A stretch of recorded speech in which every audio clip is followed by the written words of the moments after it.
Welcome to the Emajin Golf Podcast Beyond the 19th. I'm your host Raj Narayan, and today I speak to Jose Ramirez from HOPR.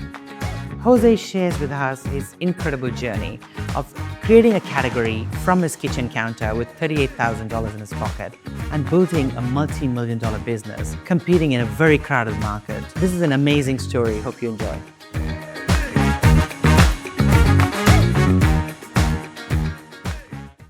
Jose, welcome on the podcast. You've been a member of Emajin for just a few months, but I feel like I've known you for a few years now. All of the team have been loving drinking the HOPR drink over here because we've been on a bit of a fitness kick this year from the beginning of the year. So it's been pretty cool. So I'm very excited to have you on board here today and learn a little bit more about how it all came about. Jose, welcome. Thank you for having me, Raj. Awesome. So look, let's start at the very beginning. How did you come up with this idea, HOPR? And where does the name come from? Yeah. Very interesting. Let's do it. Yeah. So March 2020, right? Okay. What happens?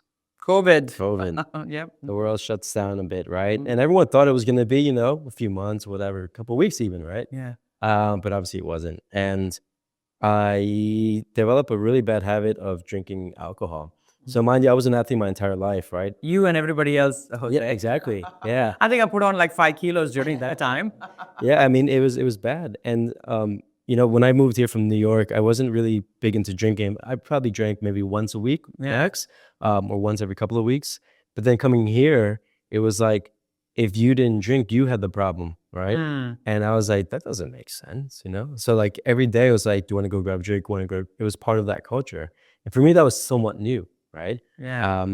And so, yes, my alcohol intake increased when I moved here, but then during COVID, it just got to. But that's really interesting, isn't it, Jose? Because we have a very big drinking culture in Australia.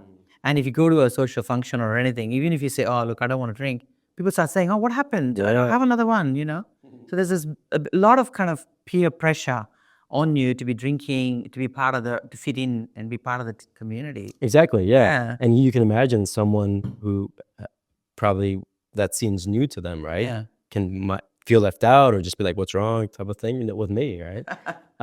But yeah, so like September 2020, basically one evening, I hadn't drank at all during the day or at night. And that was like probably the first in a long time that I had done that. But around midnight or so, I got the urge to drink. Right. And I was watching, I think, a soccer match or something like that. So I went to the fridge and I went to grab a beer and I was like, wait a second, what am I doing? It's midnight. Why do I feel the urge to drink? Yeah. Right. And it freaked me out because I've had family and friends pass away from alcohol related issues. Oh, wow. So I was like, do I have a problem? Am I going down that route? Scary. So I put it back. Right.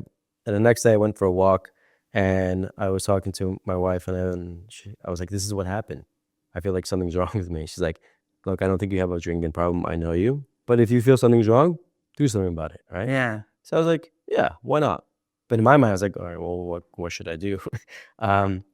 So for me, spending 10 years in tech, what I learned, the main thing I learned is how do you solve a problem, right? So I was like, all right, what's wrong with alcohol, right? What's all the negatives that comes with alcohol? Obviously, the weight gain, we spend a lot of money. People can be abusive, right? And addictive and all that. So I was like, all right, well, how do you solve all those problems, right? But also the hangover, right? Everyone hates the hangover. Absolutely. Mm-hmm. But we still want to feel this relaxation feeling, especially after a drink, right? And most people, when they get home from work, they just want that feeling. It's almost like that's the start of the unwind. Yeah. I'll grab a glass of wine or grab a beer or something like that. Exactly. It's become such a big piece of what we do. For sure. So the cool thing was that back then, non-alcoholic beer, cocktails, and wine were on the rise, right? But they were replicating the taste of alcohol, right? Mm-hmm. And that's cool and all. And they were looking for the social aspects, things like that. But they forgot one of the main reasons why people drink. And that's that feeling, right? That relaxation feeling that comes with alcohol. Because it may just take one, it may take two. Everyone's different, right? So I said, can that be possible without alcohol? I was like, well, we drink energy drinks made from, natural ingredients like yerba mate or like L-theanine, for example. And I was like, okay, is there a way to do the opposite? Can you relax from natural ingredients? So I literally Googled, is there a way to relax and feel a buzz, but without the alcohol, without the booze? And a bunch of brands were coming up from the US. So I was like, wow. oh, that's interesting. So did my research and I was like, okay, in the US are using these plant-based ingredients that are commonly found in tea to help you relax. Oh, wow. In a canned beverage. I was like, that makes so much sense. And then hop water, I saw was starting to kind of pick up over there. Hops are what goes into beer to give beer its bitterness and aroma, right? Okay. And so it's a little plant. And Tell me a little bit more. Yeah. yeah, it's a little. What is it? It's a little plant. There's about 342 or 62 variations across the country, world, and yeah, they produce different flavor profiles, right? And so when I saw these brands over there using hops in water to create a 0-calorie, 0-sugar, 0-carbs, gluten-free beverage that actually has a good adult taste, Yeah. I said, "Well, that's cool." That's pretty impressive. Yeah. Yeah. And so Because usually that's what happens. You get something, but then it doesn't taste good. yeah, or it's loaded with sugar, Yeah. calories, right? And it's no longer health. That's what makes it taste good. Yeah, yeah, exactly. Sugar. Yeah. So I was like, okay. So, and then I saw again the functional ingredients, these plant-based ingredients. I was like, all right, they're putting them together in these drinks. Is anyone really doing that here? And no one was. Okay. So I was like, okay, open space. Mind you, spent 10 years in tech, so I have no idea how to make a drink. Yes. But I literally went to it's called the Hop and Green store in Marrickville. Shout out. And I literally went to go buy equipment and hops, and I was just like, I had no idea what I was doing. But Were you creating it for yourself? I was creating it for myself. Yeah, yourself for to drink. sure. Yeah. Like a home brew. That's it. Yeah. And so that's how it started in the kitchen, just trying to figure it out, Googling, watching YouTube videos on how to do this stuff and seeing, okay, can I get a taste profile that's, somewhat good?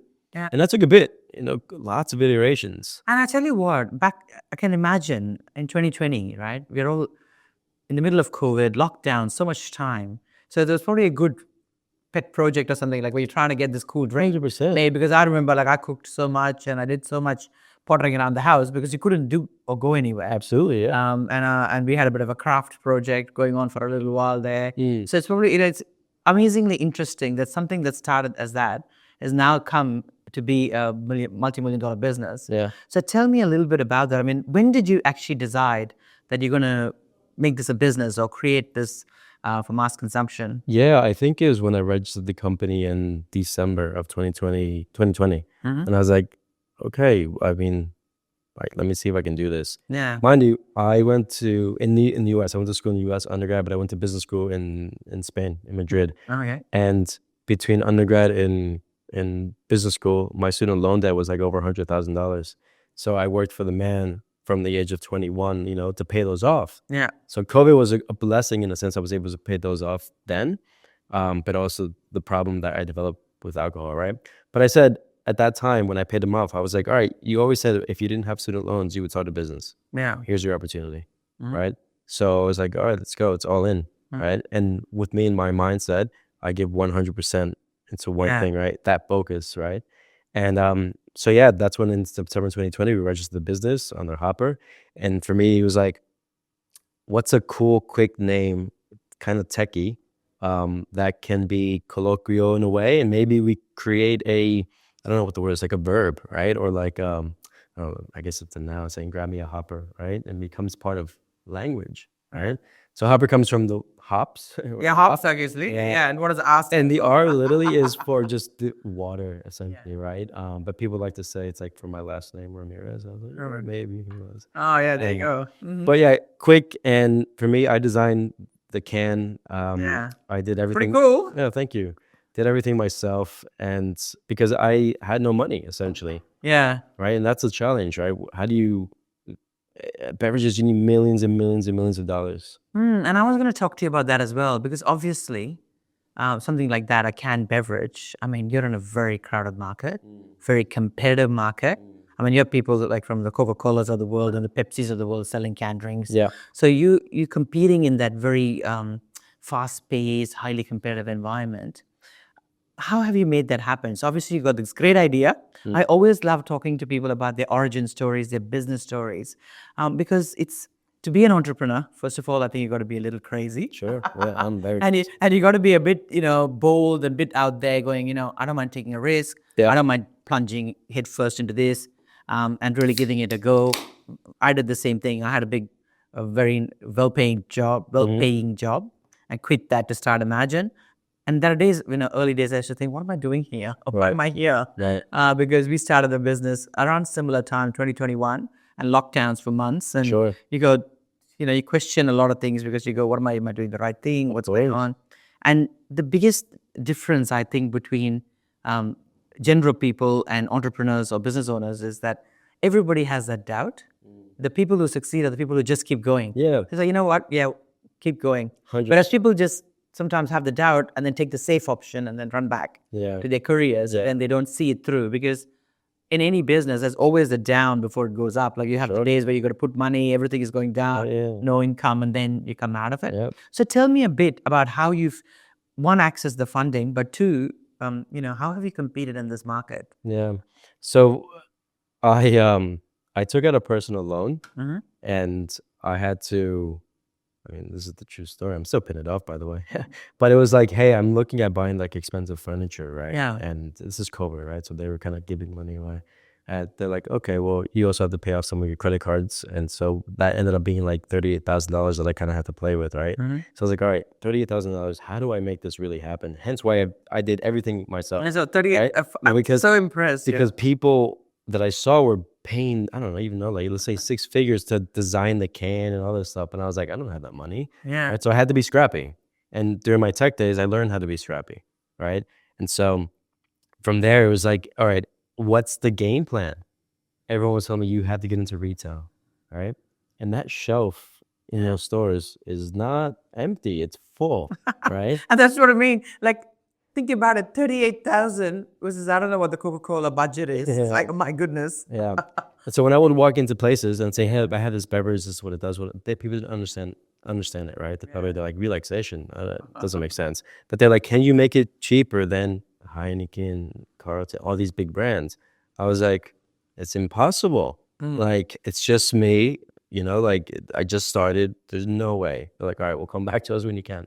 I was like, oh, this is going to be very, very hard.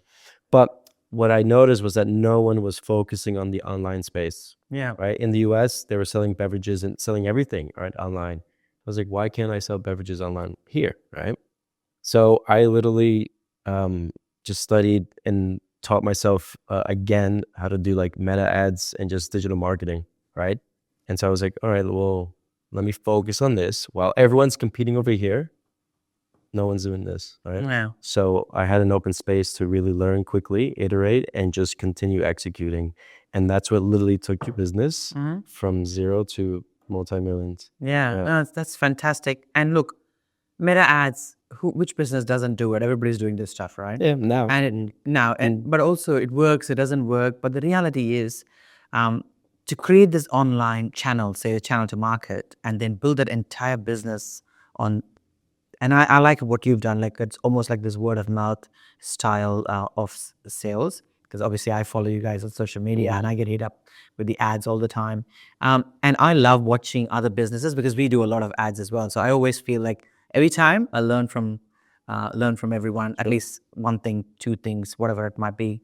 And what I love about what you guys have done is, it's like this HOPR community. There's a bunch of people who are all like mad HOPR. Yeah. Like, it's like, I always say, who is a leader? Yeah. Someone who has followers. You can't be a leader if you don't have any people following you. Of course. And in the past, like, Hitler's been a leader. There have been leaders who are good or bad. Yeah. It doesn't matter. If you have followers, you're a leader. Of course. And I feel like you've created something magical over there where you have this loyal following that keep promoting the product, but also creating additional channels for this product. Definitely. I mean, tell me a bit about that. I mean, as someone who talks a lot about community and creating a community, I would love to find out what how you created that community. Yeah. And also our members, a lot of them are business owners. And, we're a networking group and people want to create networks, but creating that community and that following is so much more powerful. Sure. To, not only sell the brand, but also create that massive visibility and launch something that is able to compete in the tight market. So tell me a bit about that, Jose. I'm very impressed, I have to say. Yeah. So in 2012, when I started my tech journey, startup journey, my boss at the time, one of my bosses, he said, people buy from people, not from brands, right? Yeah. And that stuck with me my entire career. And so I said, all right, well, I don't have a marketing budget, right? But I have a story, Yeah. right? And I'm going to share my story. And I'm going to, what is now known as building in public, right? No one was doing it back then. And all these marketing agencies were saying, oh no, your Instagram needs to be beautiful with all these beautiful images and blah, blah, blah. I was like, why? That's boring. It doesn't tell the real story. Yeah. Imagine just having a plant on your wall, right? And it's just like, the plant does this. No, it's not fun. Yeah.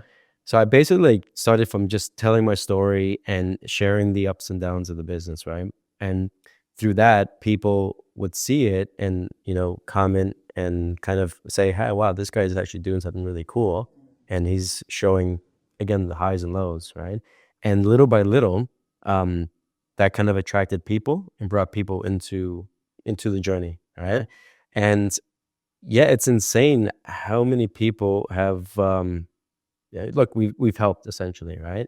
I took it a little further a few years ago where every Sunday I would send an update on what's happening in the business Okay. to our community. Mhm. And just because I needed them to understand that we weren't a big business, Yeah. right? And that back then, literally, it was just 3 of us, you know, me like doing everything and people packing boxes, helping with content. So I was like, this is the real deal. This is how it really is, right? And so we're delayed for XYZ reasons, you know, because I needed them to understand that Yeah, that's what's happening. this is what's really happening, right? And that I've been there since late 2023, I think. And every Sunday, I haven't missed one, Yeah. right? And people respond saying, wow, thank you for sharing, right? Or even say, look, it's good to see that there's someone on the other side, right? Talking to me, Yeah. right? Mm. And that's how you build community, right? By connecting with people. Yes. And when I go do tastings, you know, across the country, people come and say, thank you so much. You've saved my life, or you saved my marriage, or you saved my child, my daughter, and all this stuff. And I go like, that's impactful. That's massive. Yeah. Yeah. And look, I'm, you know, really impressed, I have to say. And also with business, even simple things like sending a newsletter or a report every Sunday of what's happening. It's so easy to miss one because life gets in the way. Everybody has good intent, Yeah. but life gets in the way. Something happens, you're away on holiday, etc. And to not miss that is one, fabulous. But the second thing is, I mean, I've read many of those because I mean, I'm subscribed to that as well. And it's the amazing behind the scenes story. They're not exactly polished and pretty. They're like the raw truth sometimes. And I think this is amazing. And I sometimes think about myself, would I be comfortable doing that about our business? Because it's a big ask to be so open and kind of share the story. Sometimes it's great news. Sometimes it's not so great news. And it's just kind of very direct. How have you found that process? I mean, one, obviously the fact that people are not drinking as much and so many social benefits to that. But how have you found that with the community and being vulnerable and just sharing? Look, it comes easy for you, right? On the way here, I said to myself, you ever see Jerry Maguire movie? Yeah, absolutely. So there's a scene where Cuba Gooding Jr. is in his kitchen, I think, and he's watching television. And there's a show, I think it's ESPN. Anyway, one of the guys is a big football player, and he's crying. He becomes vulnerable and he cries, right? And the host gives him like a tissue or something like that. And so Cuba ends up going onto that show, and he's like, "You're not gonna make me cry. You're not gonna make me cry." And he ends up crying, right? Yeah. In my mind, I was like, "Oh, I'm not gonna cry on this podcast. I might not, because Roz isn't gonna make me cry." But I'm real. I'm real as he gets, right? I'm not going to make you cry. No, for sure. You're safe. But I'm from New York. I tell it how it is, right? Yeah. And I think, and that's what has helped, right? Because again, by sharing everything, I don't leave many things out, right? And I think, again, people go like, wow, this guy actually is real. People want to be authentic, but they're not really authentic, right? Yeah, they want to be authentic, but they always have lipstick and eye makeup. Exactly. They look like exactly. I wear the same stuff every single day, right? Like, this is what I literally do. And again, it's about that connection with people. Yeah. That you're talking to them. And I kid you not, this woman in Perth literally came over. She's like, hey, I heard you're doing the tasting through the newsletter. And she's like, do you need any help? Right? And I was like, no, I'm good. Like, tastings can be hit or miss. Like, maybe 2 people show up. I got it, right? but she came anyway. Yeah. 45 minutes she spent with me chatting, getting to know each other, right? And I'll be honest, no one showed up to the tasting, right? It was, but she did, and we talked, right? And to have that, again, that connection means so much more than, people coming in to try the drink, to be honest. Yeah. Tell me about these tastings. How does that work? Yeah, so we have about 130 some odd retailers and partners across the country without a sales team. So we don't have anyone out there selling our drinks. It's all been organic growth. And it's been part of the community that goes out and says, hey, you should stock HOPR, right? And so, yeah, I've been since March, I've been traveling to Brisbane, Melbourne, Gold Coast, and then I was just in Perth to say thank you first to the retailers who help us. Yeah. And then get people to try HOPR, right? I also tell our fans, hey, come down if you want to say hello. I'll be more than happy to, to welcome you and let's have a chat. Yeah. And people show up. People show fantastic. up. Yeah. And don't get me wrong, like from a tasting profile, like I said, that I was there 2 hours and no one showed up. But that's part of the game, right? Yeah. It happens with everything. But then you have one, when I was in Brisbane, it was pouring on a Sunday, right? Pouring. I woke up, I was like, no one's gonna show up. Yeah. And I'm driving, and I was literally gonna call my one of the retailers. I was like, "Do you even want me to do you even want me to come?" Like, no one's gonna show. She's like, "No, there's about 15 people waiting for you." Yeah. I was like, "Really?" She's like, "Yes." So how far away are you? I was like, "I'm 5 minutes." There's literally 15 people waiting to try the drinks. Yeah. And some new, some existing. Fantastic. And that was just like, what? How does that happen? How does that happen? Yeah, amazing. That's super cool. So tell me from an operational perspective, you basically just send this out there's only one way to by post. Yeah, exactly. So we're majority direct to consumer business, right? We have a warehouse, we have a team, orders come in, we print them there, we pack them, because what people love buying is our sampler case, which has every flavor. And so it's a manual process too, because we produce one flavor at a time. So we have to open up, imagine six boxes, and then literally pack into a new box. So it's a big task. Oh, because you're doing like a flavors and you could auto mix and match. Exactly. Okay. Yeah. So we use Post, another company called Direct Freight, and they come sometimes twice a day, and big massive trucks, right? The easier parts is with the retailers because they just order single flavors, so then we can just quickly dispatch the things out. I mean, look amazed. I mean, I'm simply amazed by the tenacity it takes to just create a product, but almost a category. Because I haven't heard of too many drinks that are non-alcoholic beverages, but they're not a soft drink. They're like an alcohol replacement. Yeah. Like you have things like Coke and Pepsi, but they're not really. You're probably better off drinking the beer. Yeah, sure. Because they got so much sugar and so much other issues there. So tell me about creating this category and creating this new kind of So again, the relaxation space, like the category is called functional beverages. Functional beverages. Functional because it actually does something for you, right? Like Coke doesn't, right? Yeah. No offense, Coke, because I want you to buy me one day. But exactly, because it's really important to know who's your, who's going to take you out as well. Yeah, exactly. So again, what the other companies that were building as well were just replicating the taste. They were getting the feeling. So the category of functional relaxation didn't exist. Kombucha, for example, is functional because it's gut health, right? So whoever started that here, they're the category pioneers, right? Yeah. So in this case, there was no functional beverage that helped you relax in Australia. Yeah. So that's how I was like, I'll do it. Right? And it's scary, right? Because the education. Yes. The education is the hardest part, right? And it took a bit. And it's still, what is there, 27 million people here? Like, right? We haven't even tapped 500,000 yet, I assume. So yeah, that's a big challenge because A, what the hell is hop water? And two, what's functional? What does that even mean, right? Yeah. And so, it's been a challenge, but look, we're good at what we do from a marketing standpoint, from a content perspective, so we can attract people in and educate them that way. But it is, it is difficult because we have to really break it down as if you're talking to a 5-year-old. I think we do a good job of it. Yeah. It's sometimes we kind of deviate it, and it's like, no, how do we get back to it? Yeah. Oh, look, I'm very impressed, Jose. Really cool. Tell me a little bit more. What does the future look like? Let's look forward. Yeah. You've done a great job so far. Mm. So tell me the trajectory and what do you want to achieve going forward? Yeah. So again, tech mindset, tech background. The plan was always built to sell. Yeah. Right.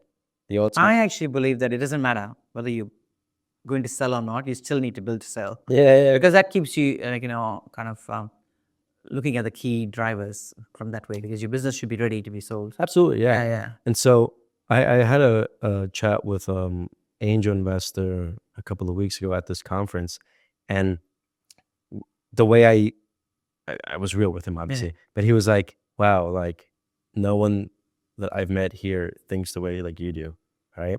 And I was like, "Yeah, I know."